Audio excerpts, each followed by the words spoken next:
Every time I think about love నా మైండ్లోకి first వచ్చేది మా అమ్మ. కానీ మనం చాలా సెల్ఫిష్ కదా. కేవలం మన కోసం చాలా సాక్రిఫైజెస్ చేసిందని ఇష్టం మనకి, అంతే. ఎప్పుడైనా తన లైఫ్ గురించి, తన గోల్స్ గురించి ఆలోచించామా? ఎవరికీ తెలీదు మీ అమ్మ కేవలం ఈ సొసైటీ వల్ల, ఈ రెస్పాన్సిబిలిటీస్ వల్ల చాలా మారుతుందని. లైఫ్ మొత్తం ఒక వైఫ్గా, ఒక అమ్మగా ఉంటుంది తప్ప తన గురించి అంటూ ఏమీ ఆశించదు. ఇప్పుడు లాస్ట్కి తన దగ్గర ఏముందని? డ్రీమ్స్ లేవు, టైం లేదు, ఐడెంటిటీ కూడా లేదు. అందుకే నేను ఎప్పుడు ఈ సాక్రిఫైస్ని అప్రిషియేట్ చెయ్యను. బికాస్ ఈ కైండ్ ఆఫ్ సాక్రిఫైస్ని గ్రేట్ అని ఎలా అంటాం? Yes, being a wife, being a mother, ఇది ఒక పార్ట్ ఆఫ్ లైఫే. కానీ అదే లైఫ్ కాదు కదా.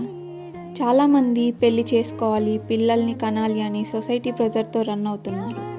కానీ వాళ్ళకి యాక్చువల్గా అవి కావాలో వద్దో కూడా క్లారిటీ ఉండదు. సొసైటీ చెప్తుంది, చేసేస్తారు, అంతే.